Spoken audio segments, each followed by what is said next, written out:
Alright, so this is the first of a few videos I decided to throw up on the web for you guys, just to do a few more examples. These are all examples using the definition of the derivative, but since the derivative is defined as a limit, these also give you a few examples showing you how to evaluate different limits. So we'll start with this one here.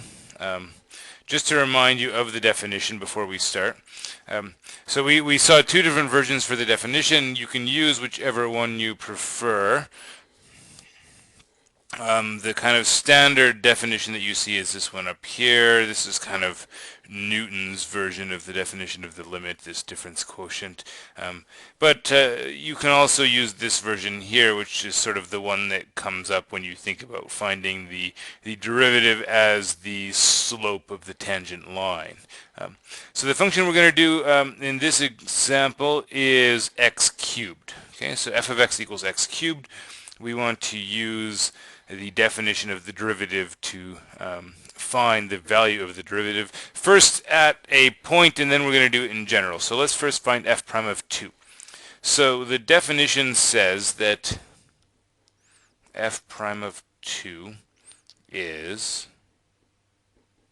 and let's use this version of the definition, limit as h goes to 0, f of minus 2 plus h, subtract f at minus 2, all divided by h. So we plug in our function. Remember, we still have a limit, so we still have to write the limit out front. Limit as h goes to 0, and we have minus 2 plus h, all cubed, subtract minus 2 cubed over h. All right, so this is a 0 over 0 limit. If we put h equals 0 in, we're going to get 0 over 0. So what do? We expand and we simplify. So we've got to cube this guy out. So it helps if you remember the rule for evaluating cubes. Minus 2 cubed plus 3 times minus 2 squared times h plus 3 times minus 2 times h squared plus h cubed. Okay, subtract, and we still have this minus 2 cubed term, all divided by h. If you're wondering how I came up with this here, this is using basically the binomial theorem. The coefficients, the 1, 3, 3, 1, those are coming from Pascal's triangle, if you like. You might remember seeing this at some point, right? 1, 1, 1, 2, 1 give you the coefficients when you square, when you cube, 1, 3, 3, 1, and so on. So if you know the binomial formula, it saves you some time. It's a lot easier than actually multiplying out everything there. Okay. So now we try to simplify this, and we can, because there's a minus 2 cubed out front, which is minus 8. Subtract minus 2 cubed. So minus 8 minus minus 8, those cancel out for you, right? Those constant terms cancel. You expect those generally to cancel. And once you've gotten rid of those, we can proceed, because now we've got the limit as h goes to 0. And notice that everything else that's left has at least one h in it. H times, what do we have left? 3 times minus 2 squared, and then 3 times minus 2 times h squared. Well, not h squared. I factored out an h. That is gone. And then plus h squared once I factor out the h.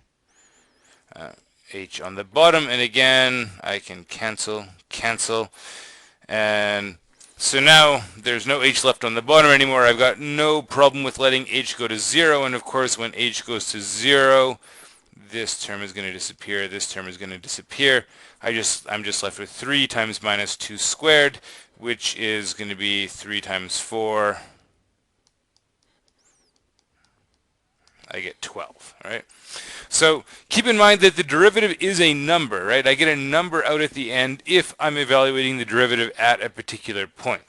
So if I was interested in, just as an aside, if I was interested in the slope of the tangent line, right? Let's say I wanted to find the slope of the tangent at, well, if x is equal to -2, if I plug -2 into my original function, -2 cubed gives me -8. I could work that out, right? I would have y, so y minus the y coordinate, so y minus -8, so y plus 8. Let's do the minus just for now. Y subtract -8 equals my slope, 12, times x minus the x coordinate, -2. Right. So there's the slope of the tangent line. You could clean that up, of course, but we weren't worrying about the slope of the tangent line, so let's just leave that alone and let's move forward. Now, suppose you wanted actually the derivative not just at -2, but at any point. You can do that as well. So let's say we want to actually do f prime of x. So how do we do f prime of x? Well, we proceed exactly the same way. Okay, so f prime of x, by definition, is the limit h approaching 0, f of x plus h minus f of x over h. And f of x is x cubed, so this becomes x plus h cubed minus x cubed over h. And so I still have to expand that cube, same as before, right? So x cubed, first term cubed, 3 times second term squared, or first term squared times the second, 3 times the first term, second term squared, and then the last term cubed, subtract x cubed. Right, we still got to subtract f of x at the end. Divide by h. Once again, those terms on the end, they cancel out for us. And we get the limit as h goes to 0. Again, notice that everything that's left has an h in it. So we got 3x squared plus 3xh plus h squared over h. And we can cancel those h's. And what are we left with when we cancel the h's? 3x squared, 3xh, h squared. Those two terms have h's in them. H is going to 0, so if we let h go to 0 now, we just get 3x squared for the derivative.